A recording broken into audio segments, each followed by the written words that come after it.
사도행전 23장 1절로 11절입니다. 제가 읽는 성경은 신약 227페이지입니다. 사도행전 23장 1절로 11절입니다. 다 찾으신 것 같으니까 우리 같이 읽겠습니다. 시작.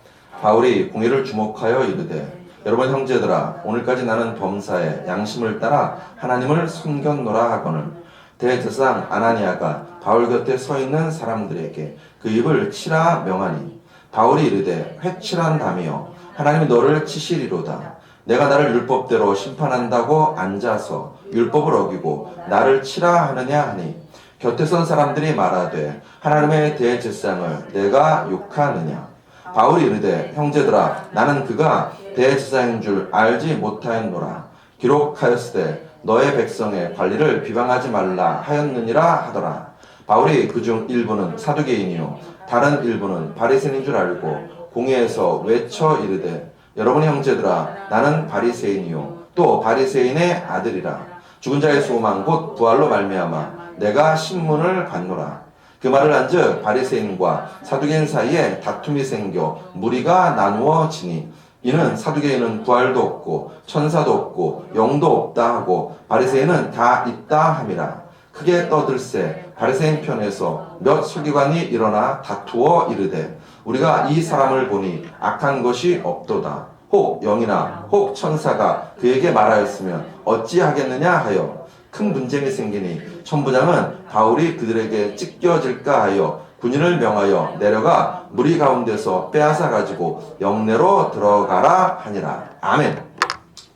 이 말씀에 근거하여서 우리의 하루는 무엇을 쌓아가는가, 우리의 하루는 무엇을 쌓아가는가 라는 말씀을 함께 나누도록 하시겠습니다. 한번 따라 하실까요? 우리의 하루는 무엇을 쌓아가는가.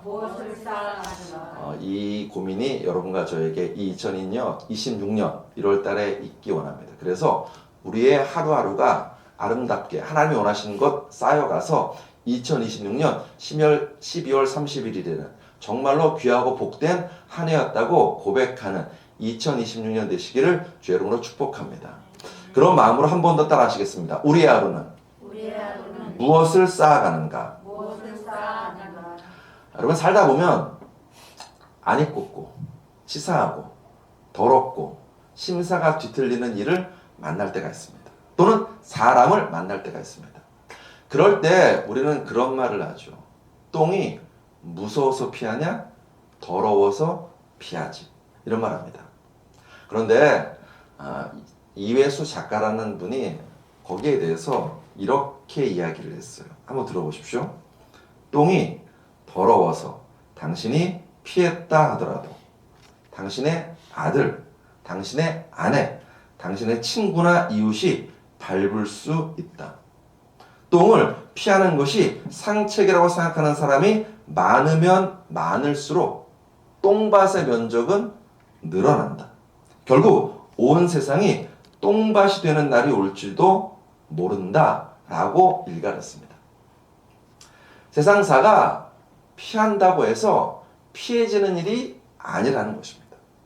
힘들고 어렵고 안이 꼽고 마음이 괴로울지라도 피할수록은 답이 안 나오고 도리어 피할수록 삶이 꼬여간다는 것입니다. 더구나 우리의 삶은 그냥 지나가지 않습니다. 우린 말하죠. 오늘 하루가 갔어. 오늘 하루가 또 지나갔어. 이렇게 말하는데 여러분 잘 생각해보면 하루는 지나가는 것이 아닙니다. 하루는 쌓여가는 것입니다. 어제가 쌓이고 지난 일주일이 쌓이고 지난 한 달이 쌓여서 오늘의 여러분과 제가 된 것입니다. 제가 요즘 거울 볼 때마다 아침에 금식해서 그런지 모르겠지만 뱃살은 좀 들어간 것 같은데 볼살은 안 들어가더라고요. 볼살은 안 들어가. 이거 볼 때마다 내가 얼마나 그동안 뭘 먹었으면 이 볼살이 안 들어갈까. 이 볼살은 어제 제가 뭘 먹은 거, 그저께 제가 먹은 거, 일주일 전에 제가 먹은 것들이 쌓여고 쌓여서 볼살이 되는 것입니다. 인생도 마찬가지입니다. 오늘 나의 모습은 어제의, 지난달에, 작년에 나의 오늘 하루하루가 쌓여서 오늘의 내 모습이 된 것입니다. 그러므로 여러분 저를 한번 따라 하시겠습니다. 하루가 쌓여간다. 하루가 쌓여간다. 피하지 말고 좋은 것을 쌓아가자. 피하지 말고 좋은 것을 쌓아가자. 다시 묻습니다. 사랑하는 성도 여러분, 여러분과 저는 2020년 열렸을 때 하루하루 무엇을 쌓아가고 계십니까? 오늘 본문의 근거에서 세 가지를 우리가 쌓아가기 원합니다. 첫 번째, 선한 양심을 쌓기 원합니다.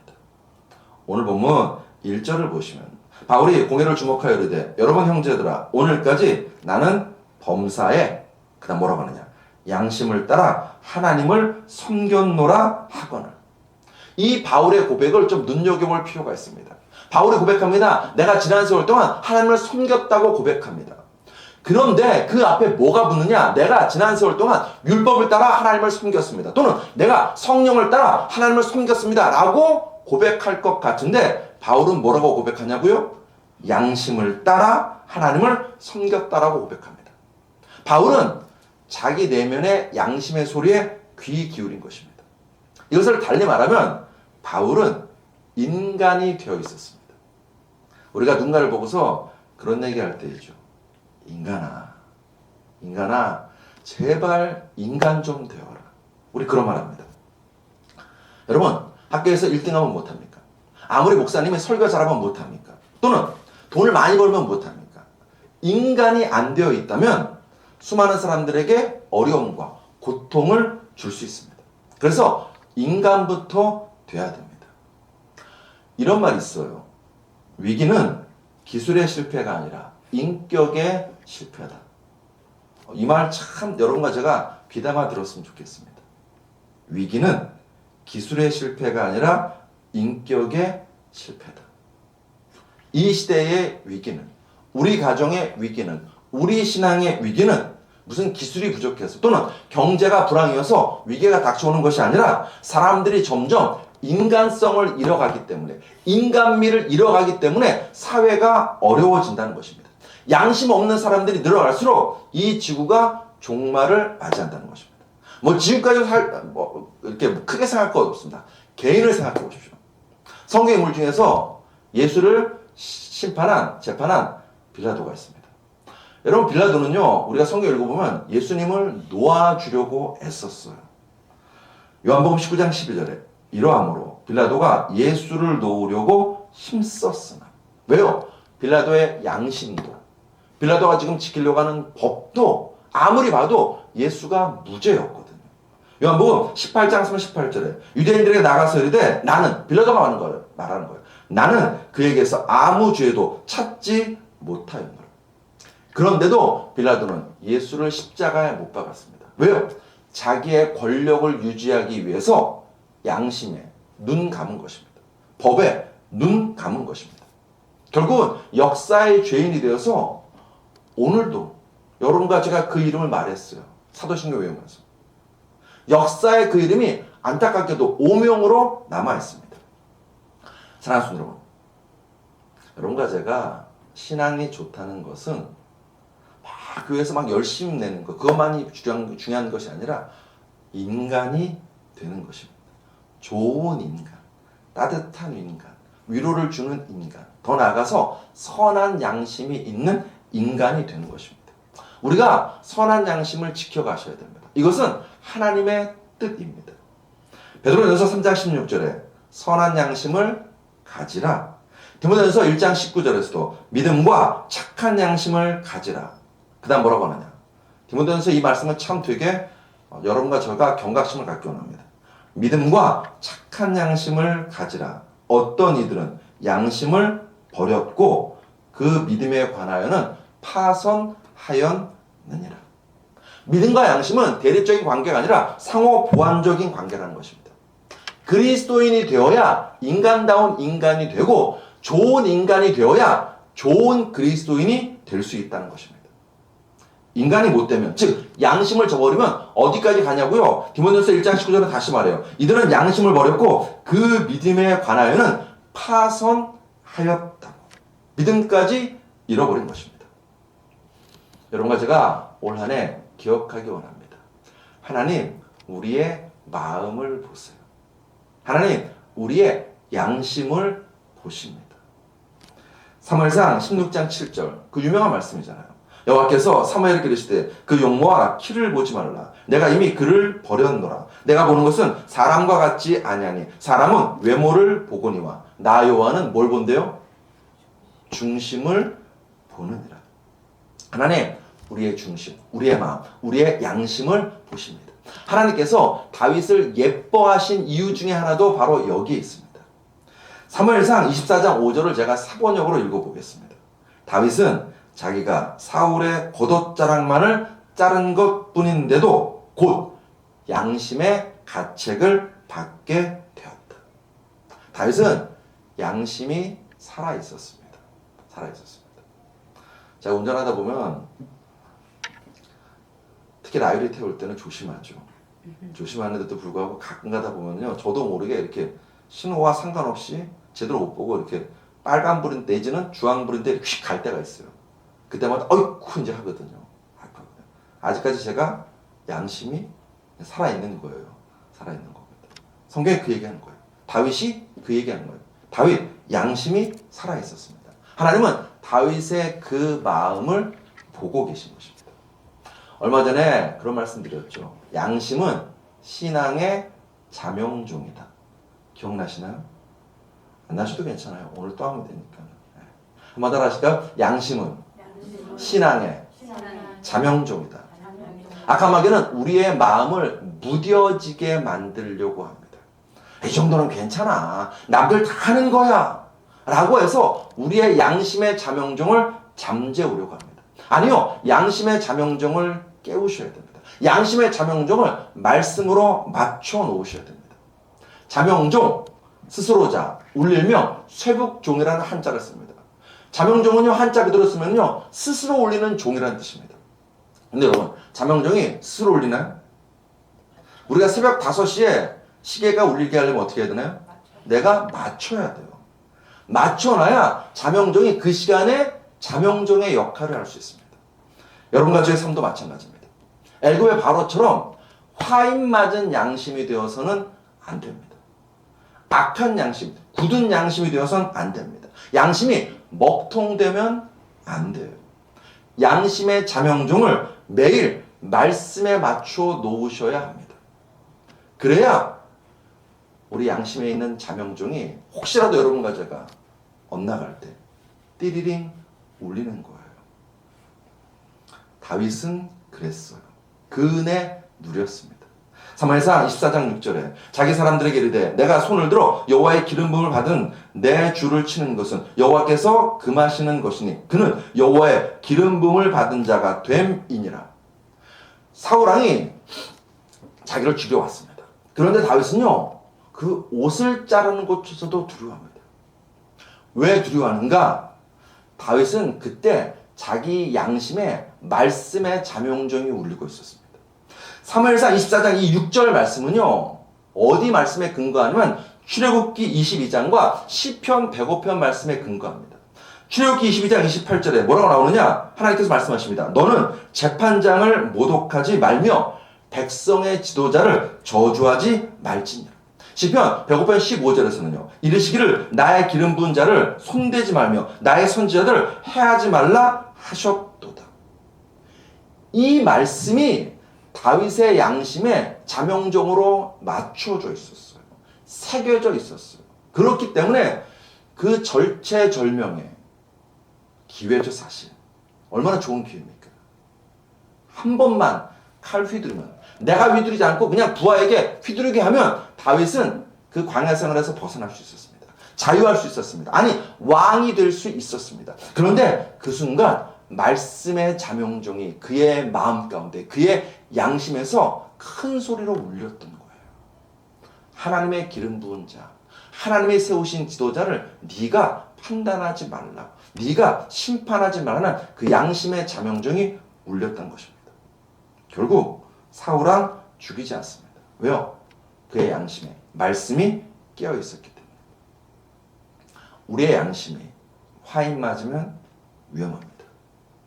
우리가 교회는 열심히 다니는데 사람이, 인간이 안 돼 있으면 정말로 위험합니다. 디모데전서 4장 2절에 보시면은요, 자기 양심이 화인을 맞아서 외식함으로 거짓말하는 자들아. 외식해요. 주일에는 정말 좋은 신앙인처럼 보이는데 평일에는요, 저 사람이 정말 교회 다니시는 맞나? 라는 생각이 들 정도로 전혀 다른 행동을 보여줍니다. 외식합니다. 뿐입니까? 거짓말 안 됩니다. 왜요? 왜 이렇게 되었습니까? 성경 말합니다. 자기 양심이 화인을 맞아서.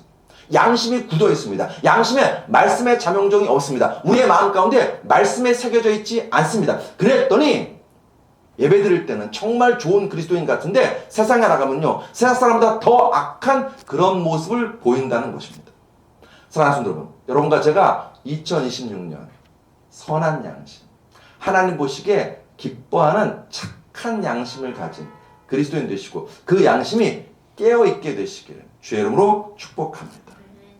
겉과 속이 다른 사람이 아니라 우리의 믿음과 우리의 양심과 우리의 삶이 일치하는 삶 살게 되시길 주의 이름으로 축복합니다. 두 번째, 오늘 본문에 보면 우리가 하루하루 쌓아가야 될 게 뭐냐면 권위에 대한 인정입니다. 오늘 본문에 보면 사내들인 공회가 열렸습니다. 바울의 죄를 심리하는 자리입니다.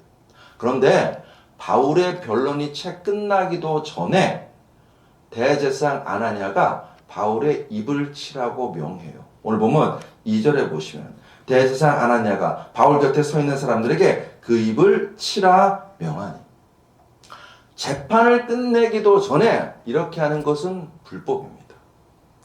바울은 너무나 율법을 잘 알고 있었기 때문에 그 위법성을 제기해요. 보면 3절에 보시면 바울이 이르되 회칠한다며 하나님이 너를 치리로다. 내가 나를 율법대로 심판한다고 앉아서 율법을 어기고 나를 치라 하느냐. 회칠한다이라는 말은 너는 위선자 이런 얘기입니다. 너희들 지금 나를 율법으로 판단한다면서 그런 율법을 판단한 너희가 먼저 그 율법을 어기면 어떻게 돼? 라고 지적하는 것입니다. 그때 바울의 옆에 있던 사람이 바울에게 이야기해요. 당신에게 그 명령을 내린 사람이 대제사장이요 라고 이야기해 줍니다. 그 얘기를 듣고 바울의 반응을 보십시오. 오늘 보면 5절입니다. 바울이 이르되 형제들아 나는 그가 대제사장인 줄 알지 못하였노라. 기록하였을 때 너의 백성의 관리를 비방하지 말라 하였느니라. 바울이 사과해요.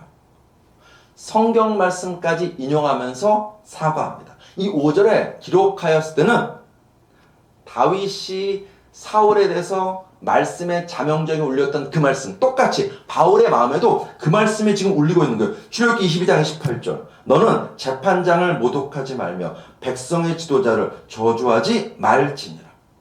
여러분 분명 대제사장 아나니아가 먼저 율법을 어겼습니다. 그런데 바울은요 사과해요. 내가 실수했다. 바울의 사과는 대제사장이라는 권위에 대한 사과입니다. 바울은 대제사장이라는 권위를 인정합니다. 오늘 우리 시대에 이와 같은 삶의 자세가 필요합니다. 권위주의는 나빠요. 그렇다고 해서 권위주의를 깨기 위해서 권위까지 깨면 무너뜨리면 사회가 위험합니다. 가정도 위험합니다. 사람이 잘못되었다고 해서 그 사람이 지금 갖고 있는 그 직책의 권위까지 공격하면 위험합니다. 예수님께서 고난주간 목요일 밤에 사내들인 공회에서 재판받으셨습니다. 불법입니다. 그런데 예수님 그 재판에 대해서 항거하지 않으십니다. 그 재판을 진행하고 있는 대제사장에 대해서 공격하지 않으십니다. 자녀에게는 부모라는 권위가 있습니다. 학생에게는 스승이라는 권위가 있습니다. 공동체에는 어른이라는 권위가 있습니다. 가정에는 가장이라는 권위가 있습니다. 물론 잘못된 권위, 타락한 권위, 폭력적인 권위도 있죠. 안타깝지만 우리 사회에 가끔가다 폭력 아버지 밑에서 자란 사람들이 있습니다. 그렇다고 해서 그 아버지가 아닌가? 사실 어려운 문제죠. 이거 되게 어려운 문제입니다. 평생을 맞고 자란 사람한테 그래도 당신 아버지입니다 이렇게 말하는 거 쉽지 않습니다. 그런데 여러분과 제가 신앙이 조금만 깊어지면 하나님이 아주 좋은 본보기를 보여주셨습니다. 다윗이에요. 사울이 다윗을 죽이려 합니다. 길을 쓰고 쫓아와서 다윗을 죽이려고 합니다. 그런데 다윗은요, 그 사울을 향해서 이렇게 말해요. 사무엘상 24장 11절에서 내 아버지여 보소서. 내 아버지여 보소서. 내 손에 있는 왕의 옷자락을 보소서. 내가 왕을 죽이지 아니하고 겉옷자락만 베었은즉 나의 손에 악이나 죄가가 없는 줄을 오늘 아실지니라. 왕은 내 생명을 찾아 해하려 하시나 나는 왕에게 범죄한 일이 없나이다. 다윗은 사울 왕을 부정하고 사울의 왕국을 무너뜨릴 수도 있었습니다. 그런데 끝까지 사울의 폭력을 피하면서 사울을 향해서 내 주라고, 내 아버지라고, 그의 왕권을, 그를 높여주고 있습니다.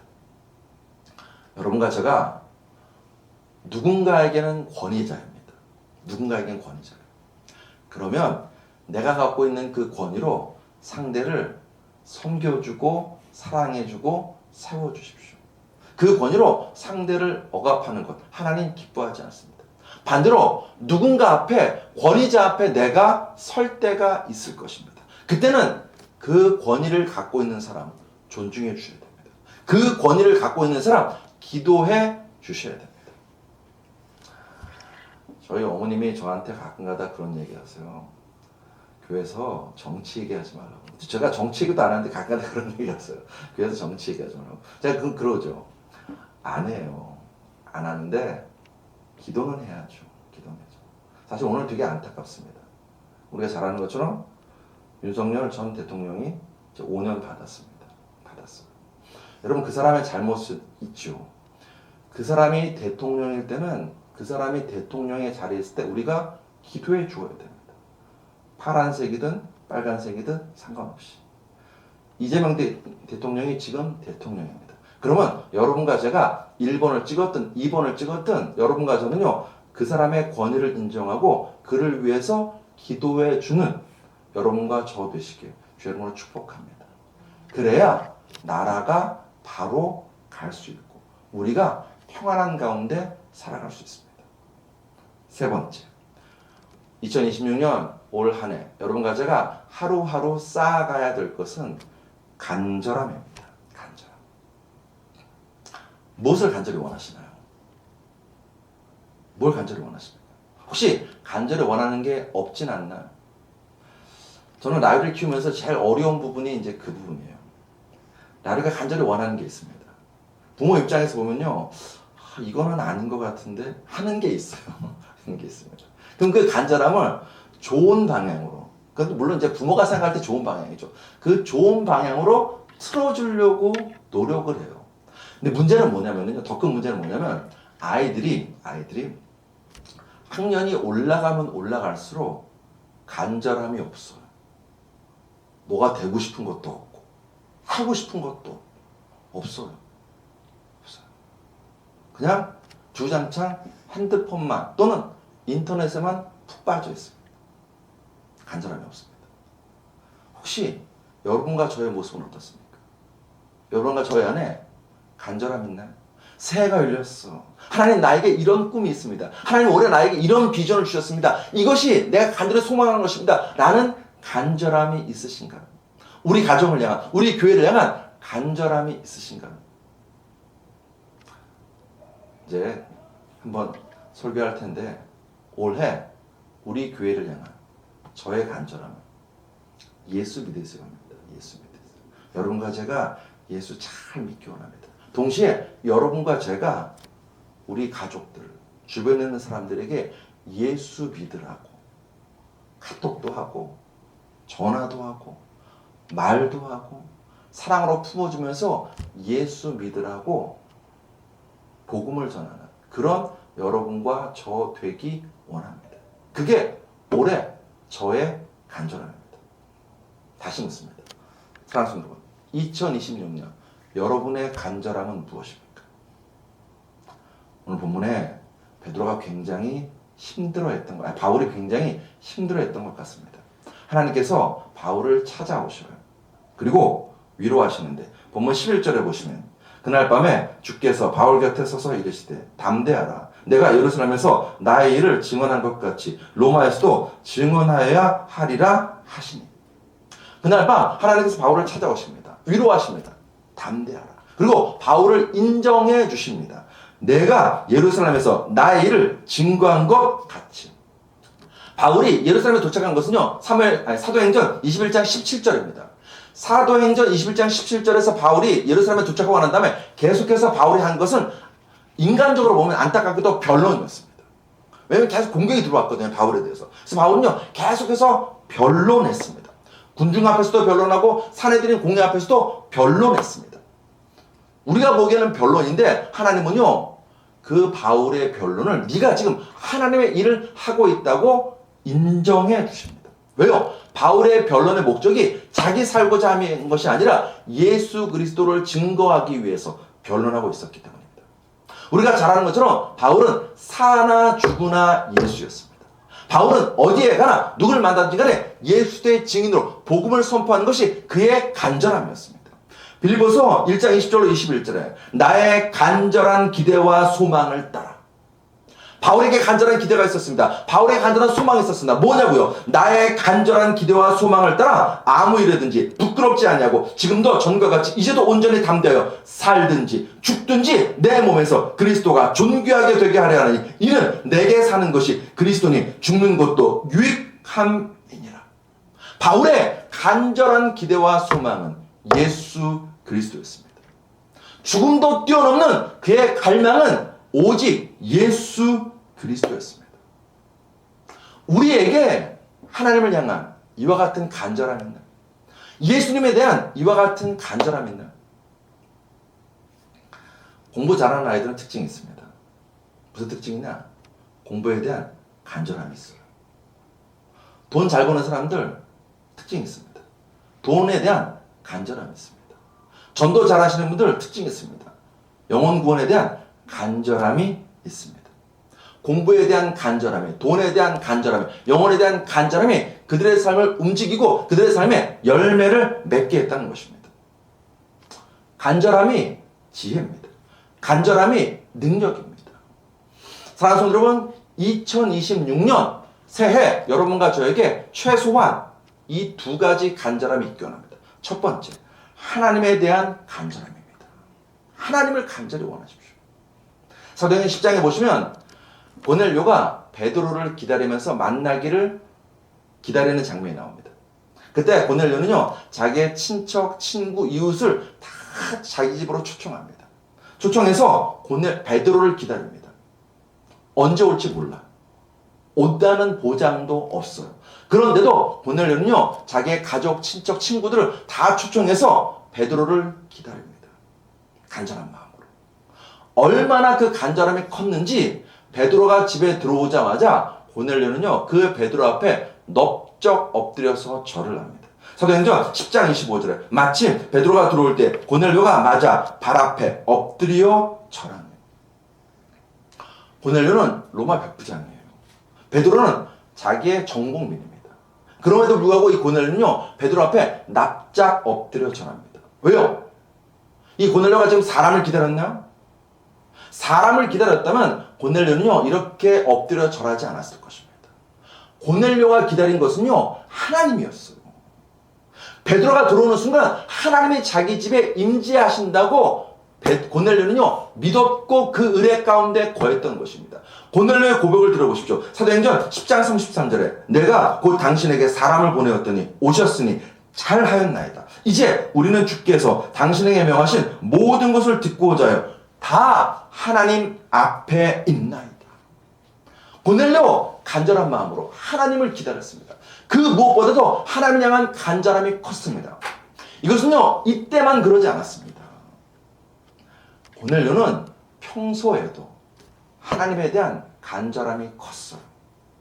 얼마나 그 간절함이 컸는지요, 고넬료가 사는 그 동네 사람들, 유대인들이 저 사람은 하나님을 경외하는 사람이야 라고 인정할 만큼 고넬료는 로마 백부장임에도 불구하고 하나님을 향한 간절함이 컸습니다.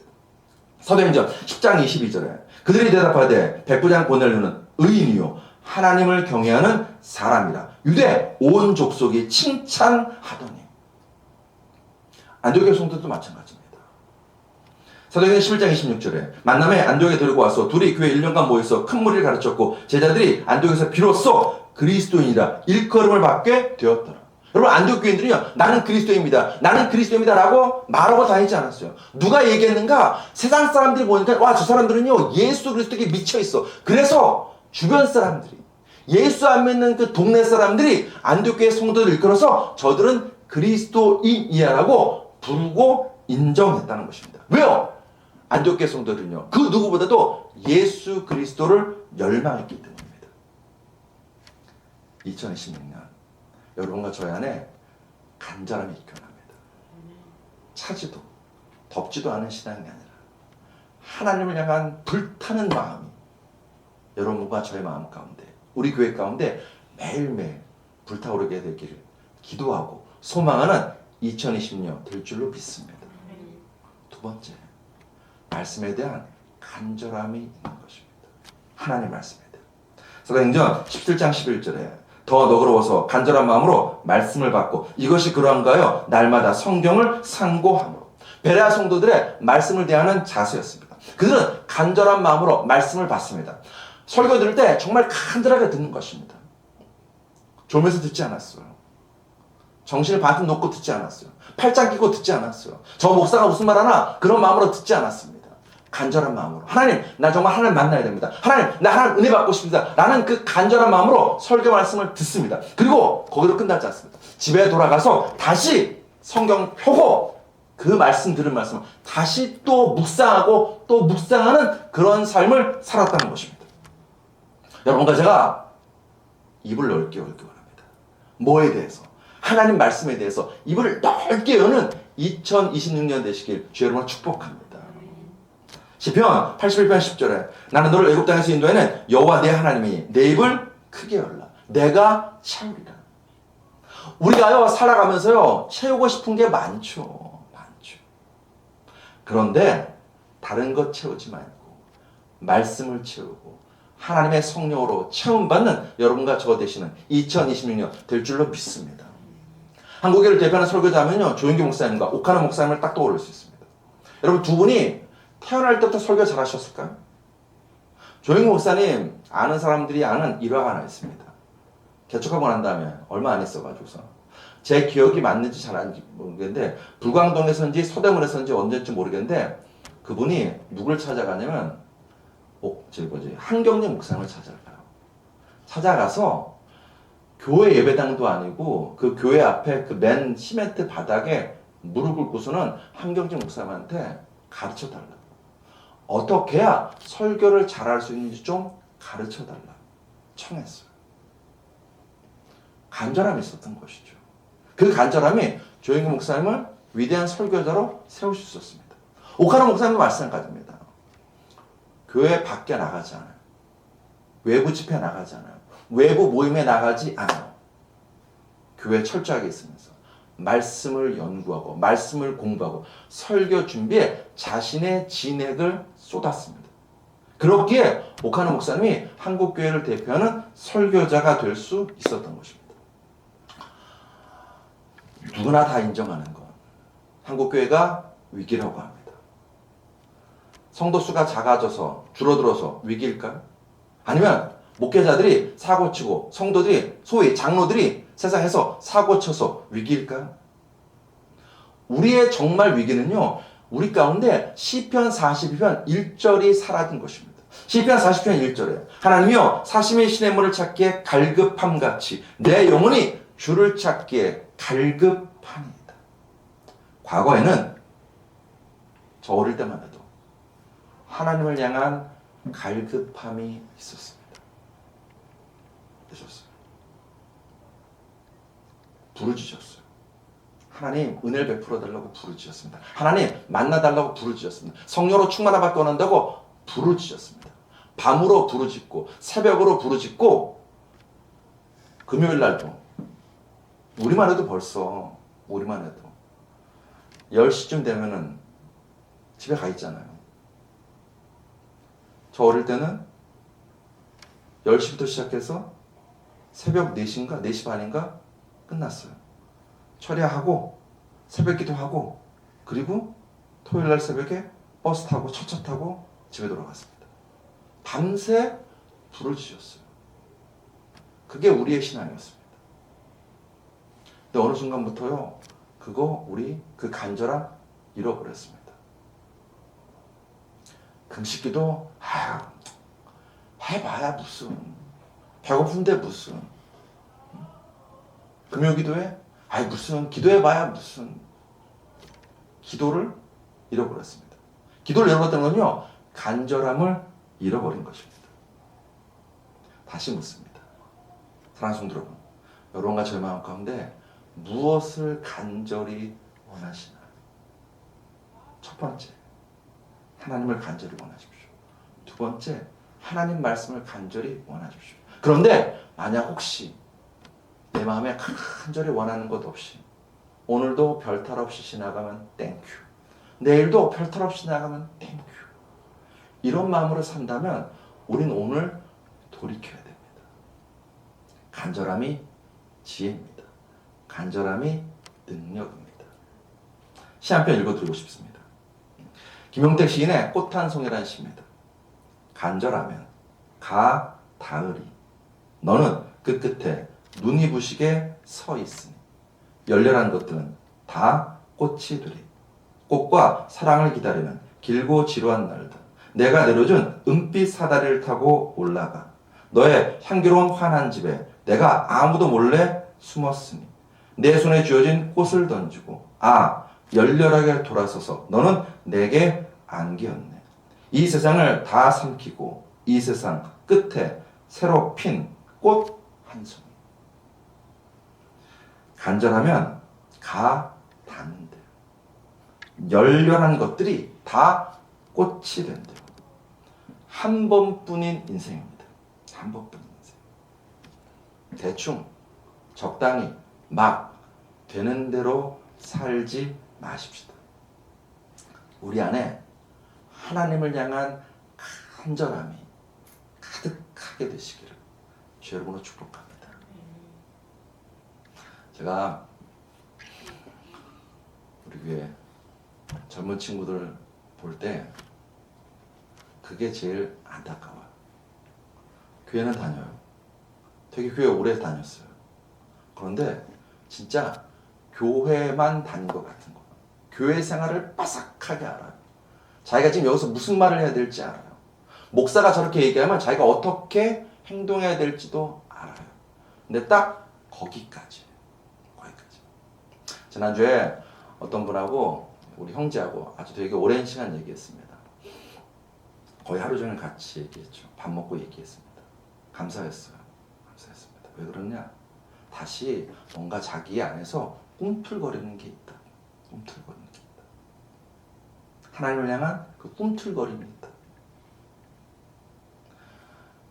그 형제는 감사하게도 말씀이 그 안에 있더라고요.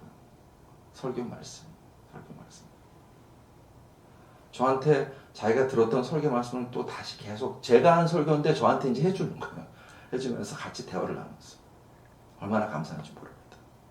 우리 안에 그 간절함이 살아있었으면 좋겠습니다. 우리 교회가 그런 교회가 되었으면 좋겠습니다. 그냥 교회 다니는 교회 말고, 편한 교회 말고, 하나님을 향한 간절함이 있는 교회가 되기를 기도하시는 여러분과 저 되시길 주의 이름으로 축복합니다. 말씀 정리합니다. 이런 말을 한 분이 있어요. 아무리 정성 들여 만들었다 하더라도 좋은 소리가 나지 않으면 가차없이 부셔버린다. 그런 바이올린에는 절대 내 이름을 넣어 팔지 않는다. 이 말을 누가 했냐면 안토니오 스트라디바리우스라는 분이 했습니다. 혹시 들어보셨나요? 이 사람? 스트라디바리우스는 좀 들어보셨을 텐데 음악을 조금 아시면 이 바이올린 있어요. 되게 비싼 바이올린. 이 바이올린을 만든 사람이 스트라디바리우스라는 분입니다. 이분이 스승 밑에서 배우다가 이제 20살에 독립을 해요. 그리고 독립해서 이제 혼자 바이올린 만들기 시작합니다. 그리고 36살에 아주 조그만 자기 쉽게 얘기하면 작업실을 엽니다. 36살부터. 그리고 40살이 되니까 자기를 가르쳤던 스승만큼 이제 꽤 이름이 알려진 바이올린 제작자가 됩니다. 그는 1737년 90세가 넘어 사망하기까지 1116개의 바이올린을 제작합니다.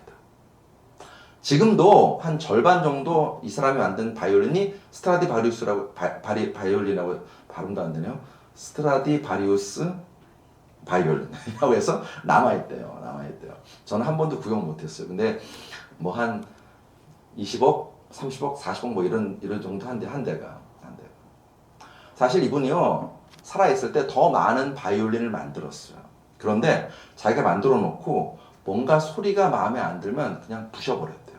그러니까 주변에서 야 아깝게 왜 그러냐, 네 마음에 안 들면은 싸게 팔아라. 근데 그는 그러지 않았어요.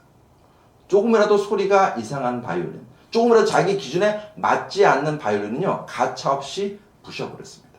그리고 남은 것이 자기가 제대로 만든 것이 1116개 바이올린입니다. 바이올린의 명품입니다. 바이올린입니다. 놀라운 사실은 지금도 이 스트라디바리우스의 바이올린의 소리를 재현해내지 못한답니다. 신비에 속한답니다. 그리고 아까 말씀드린 것처럼 가격이 20억, 30억, 40억 뭐 그렇게 나간다는 것입니다. 사랑하는 여러분, 유행가는 좋아하셔도 유행을 따라가지는 마십시오. 유행은 패스트푸드입니다. 유행은 모래 위에 지은 집입니다. 유행은 악행입니다. 여러분과 저는요 심지가 굳은 사람이 되었으면 좋겠습니다. 세상이 어디로 흘러가든지 간에 여러분과 저는 눈은 하나님께, 삶은 말씀에 굳게 뿌리 내리고 매일매일 하나님 보시기에 선한 양심으로 살아가고 하나님을 향한, 말씀을 향한 간절함으로 하루하루를 쌓아가시기를 주의 이름으로 축복합니다. 하루는 지나가는 게 아닙니다. 하루는 쌓여갑니다. 그 쌓여가는 하루가 여러분과 저를 만들고 여러분과 저의 신앙을 만들어가는 것입니다. 우리의 하루에 하나님이 늘 함께 하시고 하나님 말씀의 역사와 성령의 운행하시는 역사가 넘치는 2026년 되시기를 주의 이름으로 축복합니다. 기도하시겠습니다. 아버지 하나님 참 감사드립니다. 진실로 우리 가운데 늘 함께 하시고 우리의 인생에 길이요 진리요 생명 되어 주시오니 참 감사드립니다. 하나님은 우리에게 한량없는 은혜를 부어주시는데 혹시라도 우리가 자꾸만 눈을 딴 데로 두고 있지 않습니까? 주님, 눈을 들어 예수를 바라보고 예수 가장 그 귀한 그 이름을 노래하고 찬양하는 2026년 하루하루 되게 허락하여 주시옵소서.